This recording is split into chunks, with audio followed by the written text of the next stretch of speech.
Hey everybody, my name is Jim Farmer. I'm the festival director of Out on Film. This is our 34th year of presenting films for, by, and about our community and allies.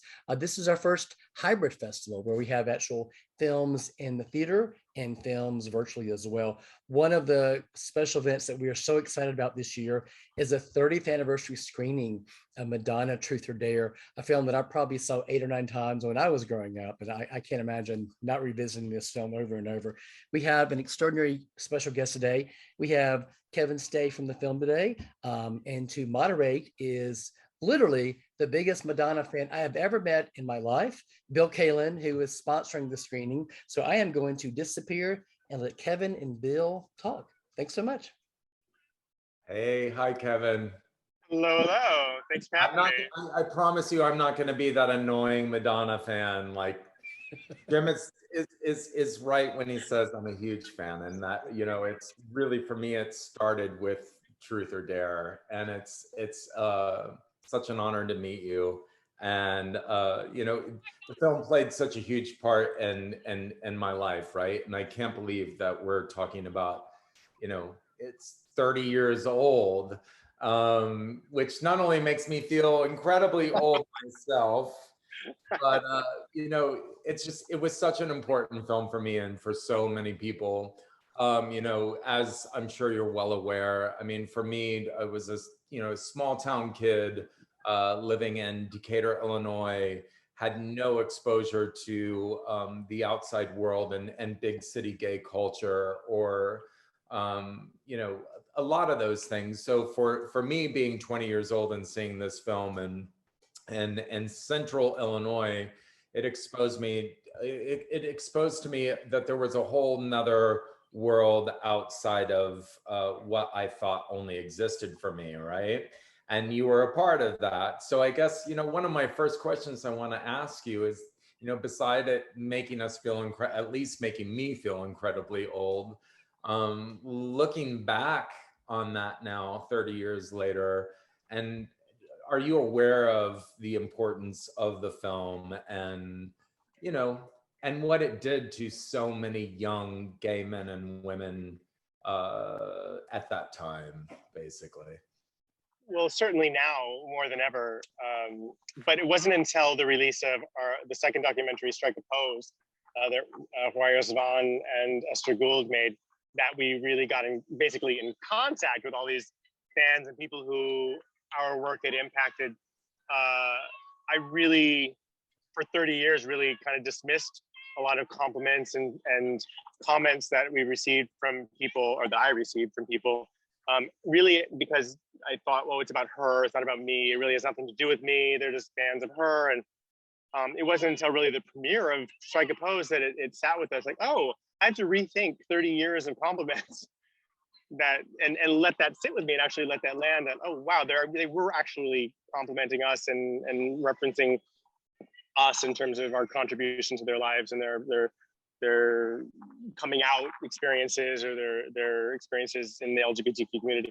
I mean, our experience on tour was kind of just like yours. I mean, I hadn't been exposed to the world and all its various colors and varieties until I was on tour also. And I was questioning on tour. I wasn't like straightforward, I'm gay. Like, it wasn't like that at all. I really was questioning myself, and being able to see that wide variety of people on tour for myself was a learning experience, and one that had me accept myself as I am, and able to express myself and accept myself as whatever I chose to be.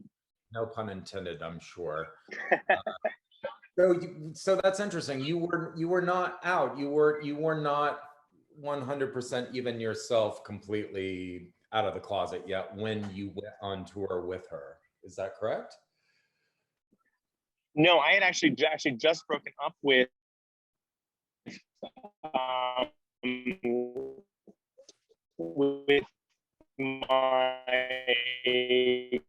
girlfriend before I went on tour. But I was very open about, I just had, there was some confusion for me about a romantic connection to women, but not to men yet. It took a little bit of a leap to get, oh, I can also have a relationship with a man. It doesn't mean whatever. That distinction got clearer for me. I was like, oh, now I can kiss a guy and I feel like this is so comfortable. I think because the first time I ever kissed a guy, it was a friend who asked me to kiss me, and I was like, okay, sure. And I did, and it was so uncomfortable. Like so uncomfortable that it had me confused for years. It was like, oh, I guess I'm not gay, because that was really awkward and weird. And it turned out I just wasn't attracted to him, and he was a friend, and it felt like I was kissing my brother, and I was like, this is so wrong, but I didn't understand what it was. So I was very open with everybody during tour. Like, yeah, I haven't, I've been with guys, but I hadn't really had any kind of romantic inklings, and so I felt just bisexual. And it wasn't until after the tour, that I was like, you know what, this feels right. This feels like me. And once I realized that I could accept myself as whatever I wanted to be, it gave me peace and freedom about that. And did Madonna ever give you advice about that? Did she know you were still questioning, or I don't know that we actually really talked about it a lot. I think she knew that I had a girlfriend prior to this, but I talked about it a lot with Nikki. Yeah. Nikki and I actually kissed a few times because she was like, "You're gay," and I'm like, "I'm bi." I don't know, like whatever. Like, you were right, Nikki. Do you still identify as bisexual? Not that it matters. This interview is like going off in a whole new direction that I didn't even imagine, but that's what I love about interviewing. So do you still identify as being bisexual, or are you a gay man? No, I consider myself gay. And there was definitely, there wasn't like there was any loss of attraction to women. It was just, I think there certainly was a lot of antagonism. Like, it was just, I never understood, like, my relationships with women were always so fraught with games and weirdness and this, like, just confusion. I'm like, I'm not willing to play these games. Yeah. Like, these emotional weird things, and I couldn't understand what was going on. And then when I actually started going, like, dating a guy, I was like, oh, this is so not just easy, but understandable. I know where you're coming from. Like, there's a level of communication that's so open and free. And I was like, this feels right and this feels comfortable. And it's not that I'm not attracted to women. It's just that I don't know that the whole relationship side of things, like, sat with me. Like, it was just too much of these roles of man and woman, just, all these expectations and weirdness, and the emotional games were just beyond. I still can't to this day go there. Did you ever hook up with any of your other dancers? No. During Blonde Ambition? I know. A lot of people ask that. I'm like, why are you guys asking that? We're like family. Like, we really were like family. I have to ask. So, so a couple of quick questions for you. Doing some minimal research about you, I saw that you're listed as you were actually like a co-choreographer, if you will, correct, on the Blonde Ambition tour. Is that?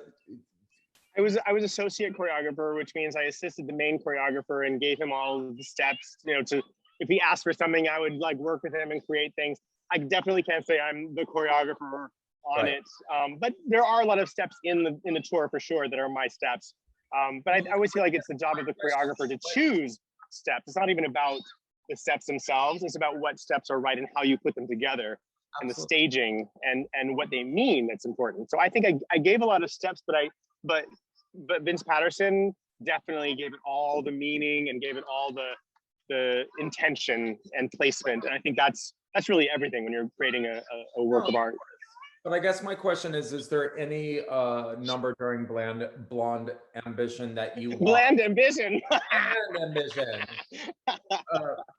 Is there any number that you watch that you're like, oh my God, that was inspired by any of the suggestions or feedback that you gave, that you watch and you're like, oh my God, if I wouldn't have told them to. It inspired by what? Say it again. Is there no, that's fine. Was there any number during Blonde Ambition that you look back at now and you're like, oh my God, that was really inspired by a suggestion that you made, basically, that you can No, because Vince Patterson came to rehearsal always with a full plan of what he wanted to create. Yeah. And so I was always in the morning given, this is what we're working on today, and I need something to go here. I need something to play with this, or like, let's put on a mermaid tail and show me what you can do in this mermaid tail. And then it was just experimentation and playfulness and playing, and I'm all about that. Absolutely. So it was just, yeah, it was definitely, you know, what can you do with this chair? Right. What can you do with this mermaid tail? So speaking of experimentation and playing, so, you know, rumor has it that the Truth or Dare game actually was played quite a bit on tour, but only, you know, a certain snippets are shown during the documentary. Did you ever, like, did you play the game yourself, and what was it that you were forced to do or had to do while playing Truth or Dare? Well, actually, that's not true. We really only played the game during that dinner. Really? Yeah, it wasn't played outside of that. I mean, I'm trying to think. I don't think we ever played outside of that. Okay. That's. I mean, you're smashing the perception. So it was literally done during that one filming session where. Yeah, we were kind of trying to find a way to waste some time, because some of the guys hadn't arrived yet. So it was me, Oliver, Madonna, and I think Gabriel. Okay. And we arrived at the whatever it was castle that we were, wherever it was, Barcelona, early. And the other guys hadn't gotten there yet. They were being picked up from somewhere else. And so we were trying to waste some time. And that's how it started. I think, or maybe Carlton was there. Because I feel like. Oh yeah, she saw the stick and she said, "Oh my God, it's blue." Well, that was later. That was like in Nice when we were doing the interviews. And we each had like solo interviews in bed with her. And that was like after that. That was like maybe like a week or two after that. Yeah. So tell me this, obviously Jean-Paul Gaultier did so many of the amazing costumes. Were you fitted by him personally? Did you get a chance to meet Jean-Paul? Yes, swoon. Yes, I didn't really know Jean-Paul Gaultier at the time. I wasn't super in tune with high fashion, although I loved it. I mean, when I was in Singapore, I was all about Matsuda and Issey Miyake, but I hadn't heard of Jean-Paul Gaultier until he was literally in the studio with us, fitting us, right, doing our, like, literally, like, doing our sizes and like measuring us, everything, he himself. Right. And yeah, so it was lovely that he was very hands-on, and he saw us, he knew who we were, he could, you know, tell our personalities and got inspired by who we were. It was lovely. All right, so tell me this. Had you been on tour for a big production before the Blonde Ambition tour, or was this your first?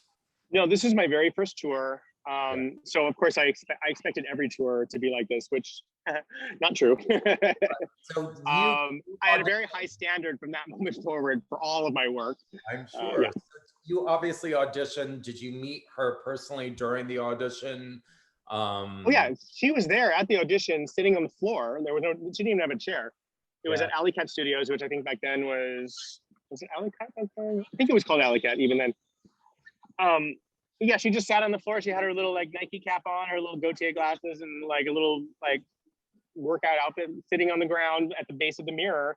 And we all came in 40 at a time. And Nikki taught us a combination, which was like super easy for me, because I'd been going out to clubs and learning all the club dances. So we had Robocop, Roger Rabbit, right, you know, all of that. And it was just those basic steps in a little combo. And that was super easy. And Madonna chose maybe one from all 40 and then moved on. And you were one of 40. I was, thankfully, I had no like qualms about being right up front and center, especially when I saw the choreography. I was like, oh, this is easy, I got this. So I stood right up front, and Nikki was really sweet, and she's like, this is how it's done, watch him. And she had me do it. Yeah. And that's how I think I got on the radar on that section. All right, so tell me this, your first tour ever, can you describe to us what it felt like opening night, walking out, express yourself, the mechanicals to it all, the screaming crowd? Can you even describe that?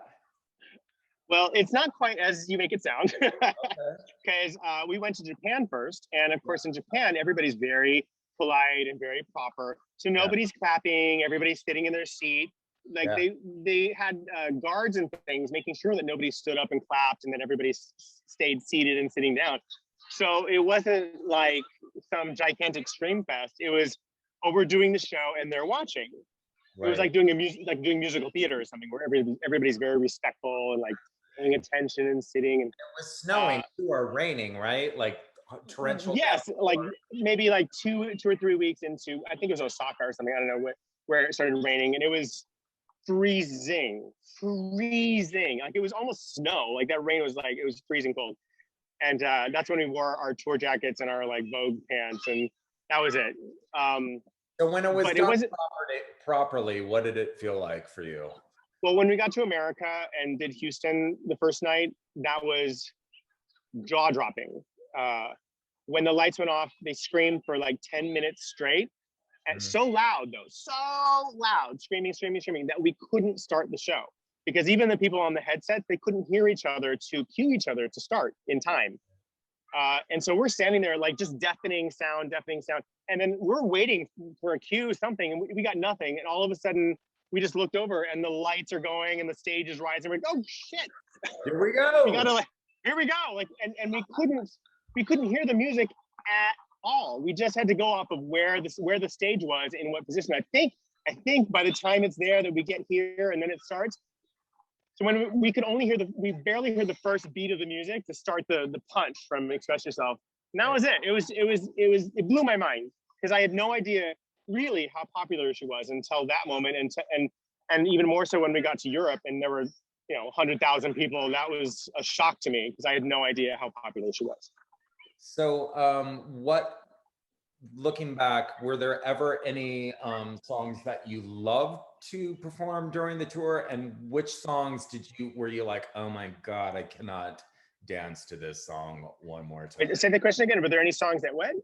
What was your favorite song to dance to during the tour? And were there any songs that you were like, oh my God, I don't care if I ever dance to that song ever again? Or, Rose Thorn type of thing. Like, what was your favorite and what was your least favorite song to dance to during the tour? I think my favorite song was always Keep It Together. I just love the vibe of it, the sort of dark vibe of it. But also because it was at the very, very end of the show, we already knew what energy we had left to spend. So early on, you kind of have to pace yourself a little bit more. And at the end, you're like, I can give my all, even though Keep It Together didn't really require all of that energy. But more than just the sort of the vibe and the fun of it, it was also that it was one of the few times in the show we really got to connect with each other, and we really looked each other in the faces. We really were like connected to each other and got to have those moments without stressing about what's coming next, what's happening later, what's going on. And we even get to hug at the end and connect, and she calls our names. It felt like a very connective number for me, anyways. Yeah, no. That was my favorite. My least favorite was probably Where's the Party? Okay. And you didn't really see that in the documentary, so I can't even, my mind's eye, remember what. Where's the Party was really rough because she had a costume change. So we came out doing all the stuff on the stairs, and then she goes off to have a costume change, and we have like 2.5, 3 more minutes of nonstop dance, just me, Gabriel, and Oliver trying to maintain all this energy, like at the end of this long number already. And we have at the very end of this 3-minute like dance break, then we're doing like tumbling passes and jumping on the ground and doing all this flips. I mean, it was so energy intensive for no reason. Like, I was like, why are we doing this? Why? You were the transition of the costume change. We were the transition. That's big pressure, right? That's a big job to have. So I only dreaded it because I was like, oh, now I have to do a tumbling pass now when I'm really tired and out of breath at the end of the dance break. Yeah, that was the only. There's an iconic scene in the documentary that the celebrities come backstage, Olivia Newton-John, the whole Kevin Costner, or not Kevin, yeah, is it Kevin Costner? That says that the show is neat. That's Kevin, yeah. So is there was there ever a celebrity meeting for you as your young self that you were just totally starstruck, that you're like, oh my God, I can't believe I'm having this moment with? No. I can take my glasses off. There you go. Hi. Hi. I know it's going to sound very strange, but I think Sheila E. No, that's amazing. I fucking love Sheila E. Sorry if there's kids in the audience. I don't know why there would be, but yeah, Sheila E. I'm a huge Prince fan. I had Sheila E on my wall. I listened to all her songs, all her remixes, everything, and we ran into each other at one of the parties in LA. Because I guess I don't know if Freddie DeMann was also her manager, along with Lionel Richie or something. And every time I see her, even literally now to this day, I'm always like, Sheila, if you need me for anything, I'm here. Whatever you want, I'm doing for free. Like anything, literally anything. Other than that, I think maybe Lenny Kravitz in Paris. That's cool. At our party in Paris, that was nice. That was just prior to Justify My Love. So yeah, he came in, and I think Sinead O'Connor was there, but Lenny, I was a little stuck with Lenny. Yeah, those two. All right, cool. So really, I have a couple more questions for you, and then we can wrap it up. But I guess my next one would be, I think, Madonna has a great sense of humor. I think her humor is missed with a lot of people. And I watched Truth or Dare and I laughed through 75% of it. I think she's, absolutely ridiculous. What are one of your funniest moments that was shared together or with her during that time, during the Blonde Ambition tour, that might have not have been shown during the documentary? Or is she even funny? Oh God, you're asking me to dig deep. I think she's very funny. I think, gosh, I think what impressed me or like sticks with me more than her humor is sort of her boldness at saying what is or her opinions about things with no regard for like how that sounds wrong, like how anybody, I don't know how anyone else feels. It's not about that. No, you be honest. Her brutal honesty. Okay, cool. Yeah, or like her honesty, which sometimes was very funny. She's like, right. What? She really has no qualms about like if she likes you, she likes you. If she doesn't, she doesn't, and she'll let you know. And she was, I mean, really brutal to people at sometimes, like for reasons I'm like, why were you horrible to her? Oh, I didn't like her shoes. like she has very strange reasons, but it's honest. That's real. Like, you don't like her shoes. Got it. Okay. Yeah, I don't know that there's anything particular like, oh, like I remember this funny joke. I don't remember that offhand, but like what I really enjoyed about her was that honesty. That's why when you see me in a movie covering my mouth all the time, it's real because I'd never heard anybody saying fuck like anywhere. It was a shock for me. And it was like, I mean, oh my God, you never say that, especially not around anyone you're working with. Oh my God, how unprofessional. Like, right. So for me, it was shocking and an eye-opener, and it gave me a lot of confidence to go out in the world and be more boldly myself. Okay, cool. Who was your bestie on tour during the Blonde Ambition tour? Who was your go-to friend that you like after, because I know it's not all, sunshine and roses, right? There's got to be some nights where you're done with the show and you're like, oh my God, who was your bestie that you went to and hung out with? Oh, that's easy. Gabriel. Being on tour, I don't know that I approached it as being difficult. I don't know that I approached anything as being difficult. Isn't that the joy of being 20? Nothing's difficult. It's just what it is, and you deal with it. Yeah, I think my school had been so hard that literally everything else in my life since has been easy. Okay. It was so challenging. Yeah. I think the one sort of difficult thing that came up was at a certain point, the New York kids had issues with me. They were like, I don't like how you are, I don't like you. And then that became a little weird because then it was like, well, these are the people that are closest to me, and yet here I am distanced from them. And so we're tough. When we did the Truth or Dare session at the end, like Jose said to me, he was like, Madonna asked everybody to go around and say to everybody else, what do you think of them? What do you have to say to them? And Jose said to me, I don't like you. I don't like how you are. If I never see you again, I don't care. I was like, oh, okay. Well, I guess I don't need to take your number and stay in contact.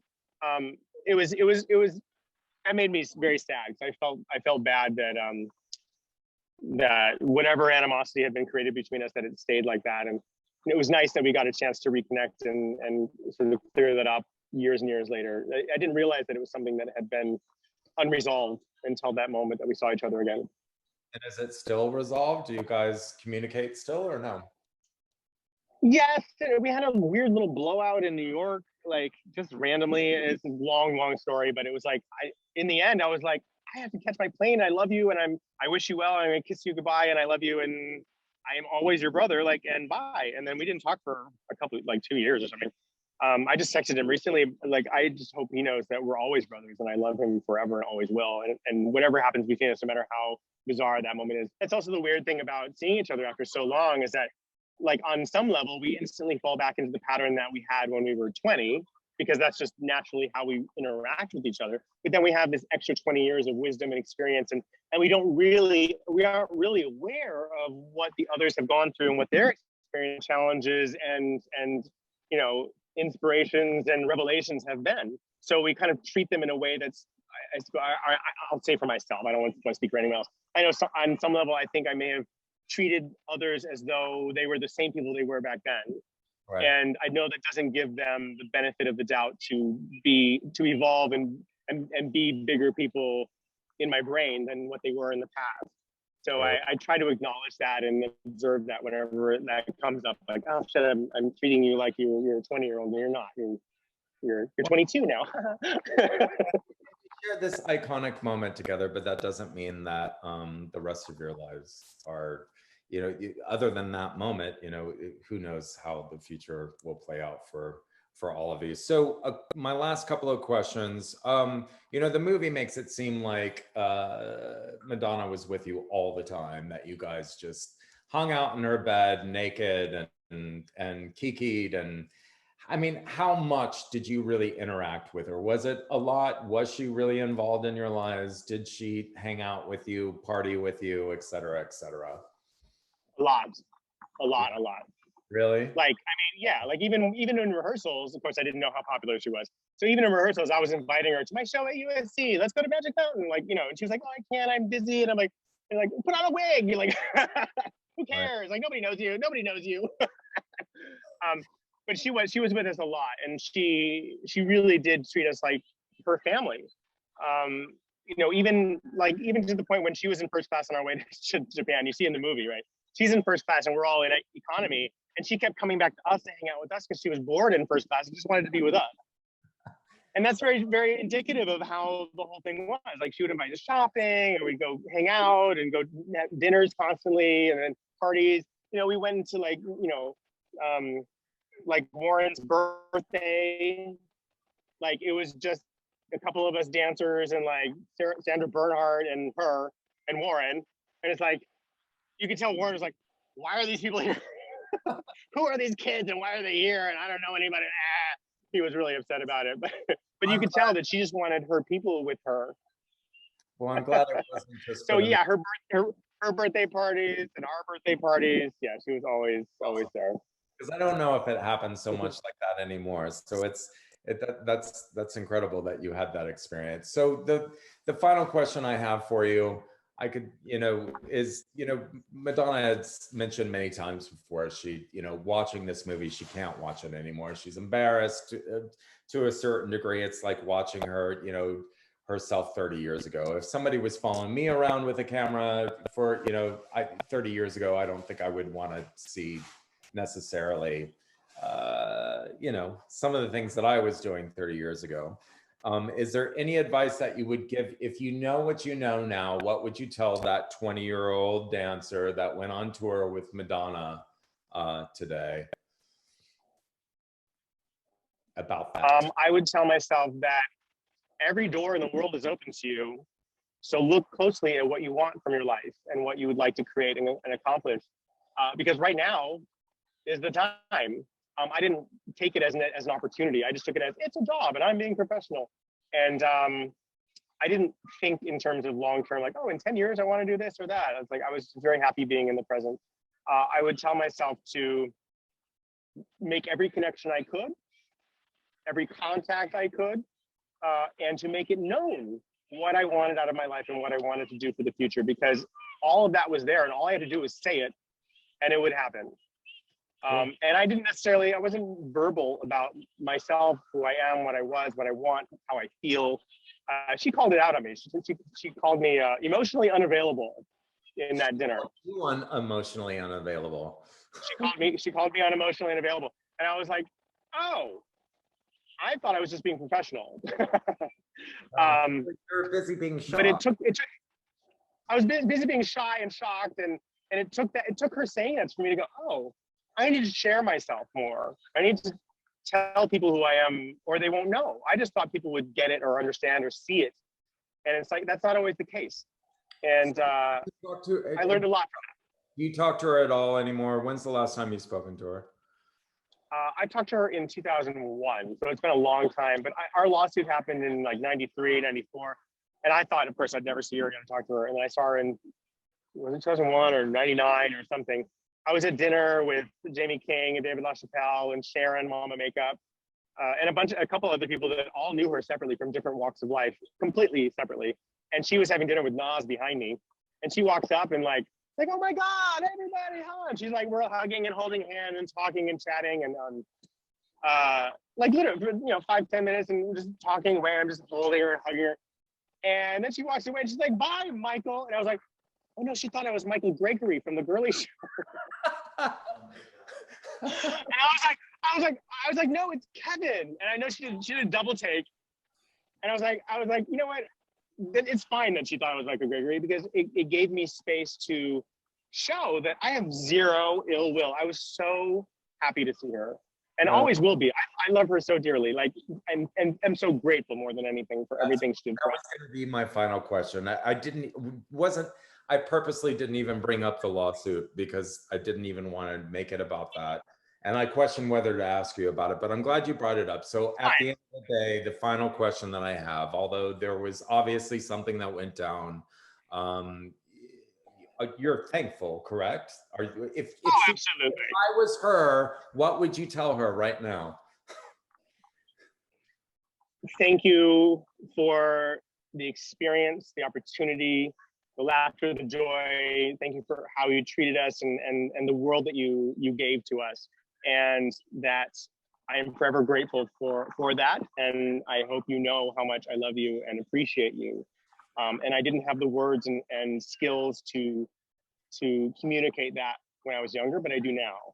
And thank you, thank you, thank you. And I would love to get the opportunity to know you as an adult and who you are now and who I am now, because that's not who I was back then. We both have 30 years behind us, and I know we're different people now than we were then. Yeah,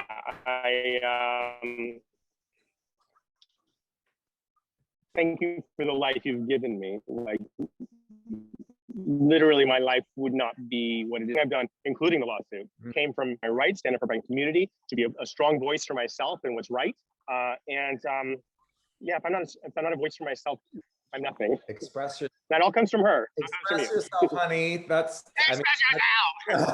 what she needed. So thank you for sharing that, and that was really honest and sweet. And I appreciate you taking the time to talk to us. I know that Out on Film is thrilled that you did this for us. We're of course excited to show the documentary as an honor of the 30 years that has passed. And we thank you for taking the time. And thank you. I wish I could be there. You thank you so much. A lot of children's eyes. So take that and be proud of yourself for what you did too as well. It gives me a lot of peace and lets me sleep well at night, for sure.